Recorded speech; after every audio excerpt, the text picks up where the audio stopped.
Hey everybody, it's Don again from North of Detroit Outdoors. Thanks for joining me. Today's video is a follow-up from my video Sitka Gear on a $1,000 budget from about 7 or 8 months ago. In that video, I gave an overview of the 5 pieces of gear that I purchased that fell under my $1,000 budget. Now, there are a lot of people out there who swear by Sitka because they say it's some of the warmest clothing that you can purchase. Others may be a bit skeptical and they say, Don, is it really worth $1,000? Some people are going to ask, Don, did you have any bad experiences with it? And others are going to want to know, once it's all said and done, would you buy it again? Well, I'm going to talk about all that right here, right now on North of Detroit Outdoors.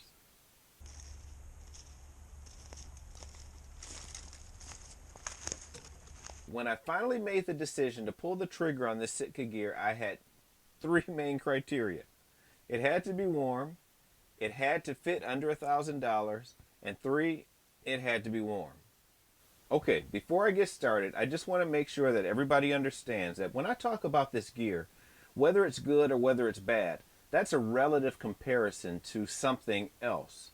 So before I talk about the gear, I want to give you just a little bit of perspective about what I was using prior to switching to Sitka. Okay. So this is what I've been using for the last 10 years or so. I got this just after I started hunting. This is the Carhartt Arctic Quilt Coverall. This was the warmest gear that I could find from the Carhartt catalog. Now, I didn't buy this. Coincidentally, years ago, about 10 years ago, I was in a speaking engagement, and unbeknownst to me, this chief operating officer of Carhartt happened to be in the audience and asked if I would be willing to be featured in their spring catalog that was for the Detroit area. And they said, Don, we'll give you $1,000 and you can go through that catalog and order anything you want. And I tried to find the warmest thing I can find, and this was it. Although it may work for someone who's using a chainsaw or using a jackhammer outside in the winter, it's not really as useful for someone who's going to be hunting from a tree stand when the wind is gusting and blowing. Sometimes the wind would just blow right through this and I'd just be frozen to my core within just a couple of hours. Because this Carhartt gear wasn't camouflaged, I bought a leafy suit that I could put over it, and this worked well to at least give me some camouflage. So now that you've seen what I was starting with, you have a better understanding about the comparisons I'll be making. So just like I did in my initial overview, I'm going to go through the review in the same order and talk about some of the things I've experienced, the good and the bad. So the first thing I'm going to review is the Fanatic Hoodie.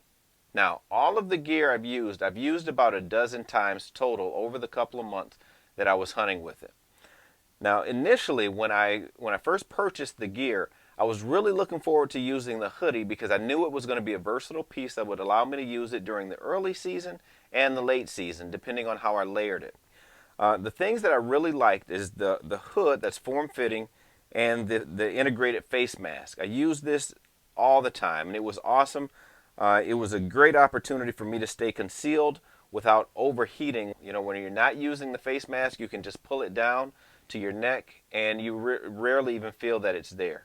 And early on I mentioned that the sleeves might be a problem because they were so long, and sure enough, they were really difficult to get used to because when you layer underneath, if you have long sleeves on, because there's so much length in these sleeves, it would bunch up and it was so difficult to get comfortable in it. And because of the type of interior that it has, whatever you're wearing underneath, it seemed to grab it and hold it, so it was really difficult for it to just relax and just fit well. I wish that was something that could be changed.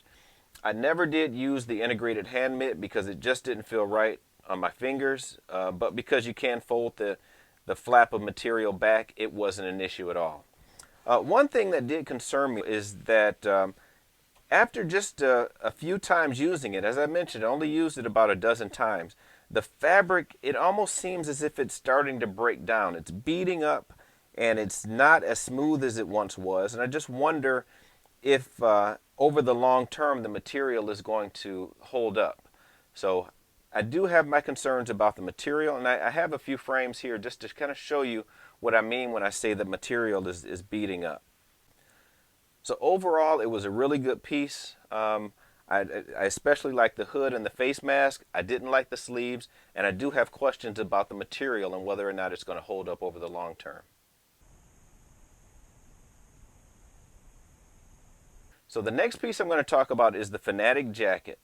Now, I purchased this Sitka gear because I wanted it to be warm. That was the main criteria for me, the biggest and the first priority. Now, when I took it out for the first time, it was in 28-degree weather. And I climbed in my tree. I'm sitting in the stand. I sat there for hours. And on the way back to my truck, as I'm walking back to my truck after the hunt, I said to myself, boy, I can't wait until it really gets cold because I want to see how it performs in the cold weather. So the next time I went out, it happened to be about 17 or 18 degrees or so. I climbed in my tree stand, I hunted for several hours, and after that hunt, I'm walking back to my truck, and the same thought ran through my mind. I can't wait until I get into some really cold weather so I can see how it performs. And it was at that point that it registered to me. Wait a minute, it was cold weather. And the reason I had those thoughts of waiting for cold weather was because this was so warm, I didn't even recognize the temperature difference and how cold I would typically be in 28-degree weather, 18-degree weather, and below.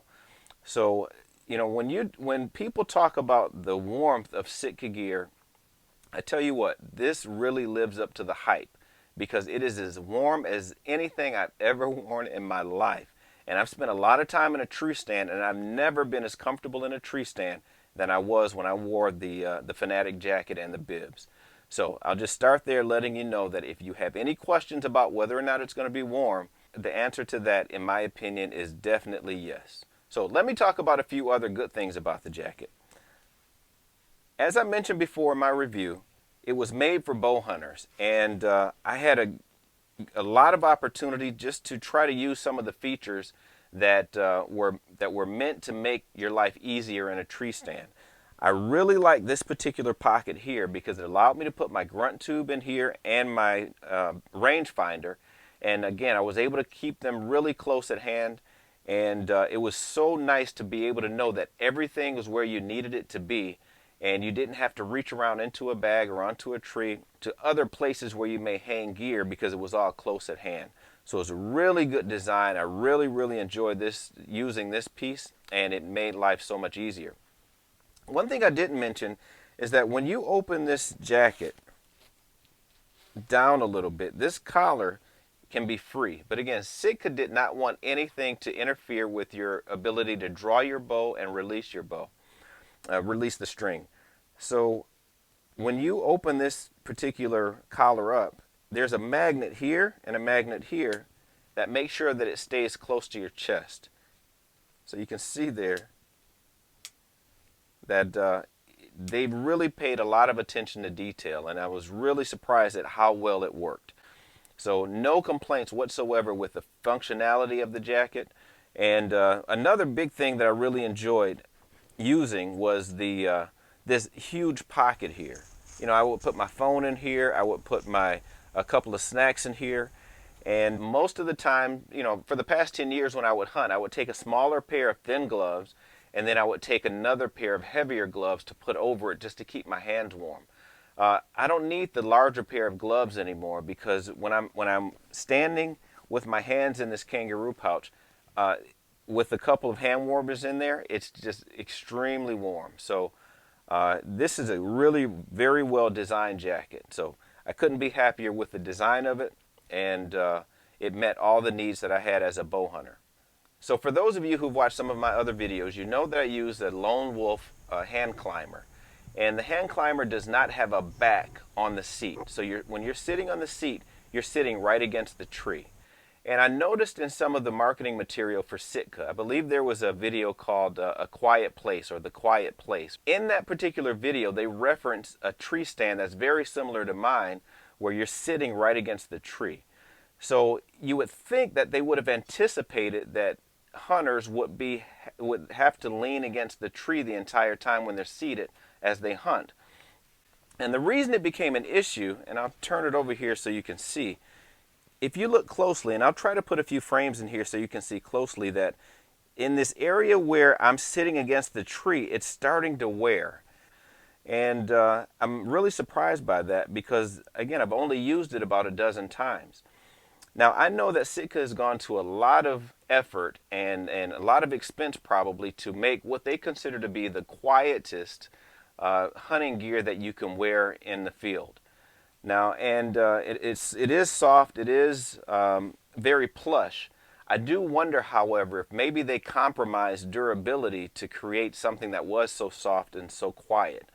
And I wonder if over the long term the quality of the material is going to be compromised because of that. So it was really disappointing because, you know, this wasn't cheap gear, and I was hoping to have this for quite a long time, and I'm just wondering if it's really going to hold up as long as I would like it to, because after just 12 sits, it's starting to wear out already in the back, and I'd really be interested to know if anyone else is having this issue. So, a little disappointing. So the next thing I want to talk about are the Fanatic Bibs. And these bibs work extremely, extremely well. Just like the jacket, they're extremely warm. Now typically when I would hunt, when I would walk to my set in my Carhartt gear, it was so difficult sometimes to walk in that gear because, as I mentioned before, it wasn't as warm as this is. So it required me to layer up quite a bit underneath. Sometimes I would have 3, 4 layers underneath in that really cold weather just to try to sustain some of the heat in my body. I noticed when I wear the bibs, I could go down to just my base layer and maybe a pair of hunting pants underneath and then the bibs. And that was all I needed. And I was surprised at how warm I was. In fact, when I would walk to my set, I would have to open these side zippers here just to release the heat because if I didn't do that, I would really overheat. So I don't sweat a whole lot, but I found that in this, when I'm really exerting myself, walking and carrying gear, it was really, really hot. And so I do appreciate the fact that you can release heat at will with these zippers here. So let me talk a little bit about the things that maybe weren't up to par as far as I was concerned. The first thing is these snaps. As I mentioned before in my review, they make quiet snaps so that you can make as little noise as possible when you're opening and closing these pockets. I guess that's okay, but what I've noticed is that because they were made in such a way that made them quiet, it also made them easy to open. So you'll notice that it doesn't take a lot at all to open these pockets. You know, that's fully snapped, and they just open with hardly any effort. And what I noticed is that when I would put things in these pockets and snap them, you know, when I finally got to my destination, and sometimes I would look down as I was walking, and these pockets were open. And it was constantly open, close, open, close, open, close. So I believe that maybe they went a little too far trying to keep it quiet such that they really aren't functional when you're trying to keep things in this pocket and secure. Because naturally, if you put something in that pocket, you want to make sure it's there when you finally get to your destination. It was just one of those things that I had to deal with constantly, and likely something that you'll have to deal with until they change that design. Another thing is that these pants, in certain areas they have the high Berber fleece. In other areas they have the same material that's on the back of the Fanatic jacket that I talked about. That same type of material. And I do wonder if it's going to hold up over time. Because, you know, sometimes when you're making your way through the woods to your set, you're going to be walking through thorns and thistles and briars, and I wonder sometimes if this is going to really hold up, because it doesn't seem as if this is going to endure a really stiff thorn if I run into it. And I have concerns that it might even tear and rip. So, you know, I try to keep that top of mind when I'm walking through the woods. And there have been times where, just to try to make sure that I'm not damaging the gear, that I take a different route, maybe a little longer route, just to make sure that I'm not you know, so I'm trying to keep the fabric intact. It's not necessarily something that I want to think about when I'm in the woods. I want to just be able to go where I need to go. Now again, I'm comparing it to Carhartt. You know, you can walk through razor wire and that stuff will still be intact. This is definitely not Carhartt material, nor should it be necessarily. I do wonder, however, how long this material is going to hold up when I'm going through really tough stuff. So time will tell.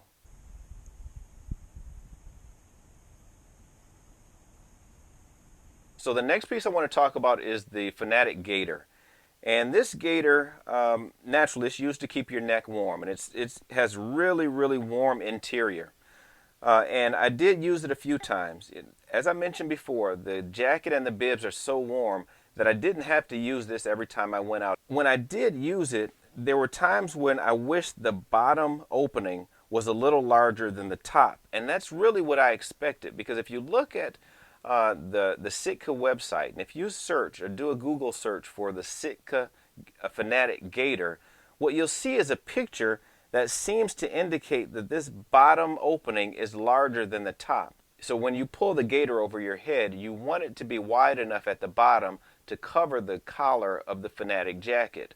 And although it did cover it, it was a little tight, a little constricting. And it's not something I really cared for. And there were times when I just decided not to use it at all because I didn't like to feel that constricted. So if this really looked like it looked in the advertisement, I think it would work great. But with the opening at the top and the bottom the same size, it just doesn't seem to work as well as I thought it would. So I didn't use this as much as the other pieces just for that reason. And the last piece was the Stratos Beanie. This worked extremely well for me because it fit my head extremely well. It doesn't have the same level of plushness as the other pieces of gear, but I'm finding that it worked out just great because it does have windstopper material, and I didn't have any problems keeping my head warm when I had this on. So this was a really good piece, and I have no complaints about it whatsoever. In my final assessment of how well the gear worked, I'd have to say in some areas it excelled. When we talk about warmth, it's as good as it's been advertised. I mean, I've never had gear this warm. I've never been able to sit as long as I've sat before in really, really cold weather. And that was my first criteria. So if I'm basing it just on my criteria that it had to be warm, then this definitely was a great deal for me, and it was worth the $1,000. Another thing that is good about it is that because it's so warm and it's so insulated, it also allows me to wear this gear and feel much, much lighter than I have in the past. I only have to wear minimal layers under this because it is so insulated.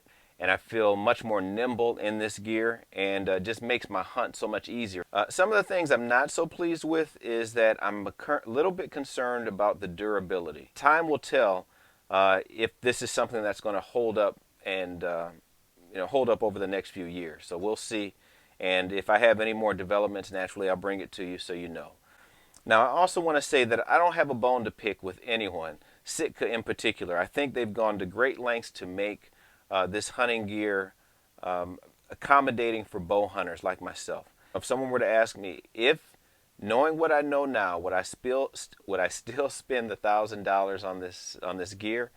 I'd have to say yes, because it is that warm. It really makes a massive difference between what I was using. In spite of those issues, and again, time will tell how long it lasts, but for the time being, I'm happy with the purchase. So I gave my honest opinion, as honest as I could be, because I believe that's what you want. So if you have any questions about this gear or anything else, any other questions that you want to ask, feel free to send them in the comments, and I'll be able to respond to you that way. But I do appreciate you joining me here again at North of Detroit Outdoors. I hope you enjoyed this review, and I look forward to seeing you again soon.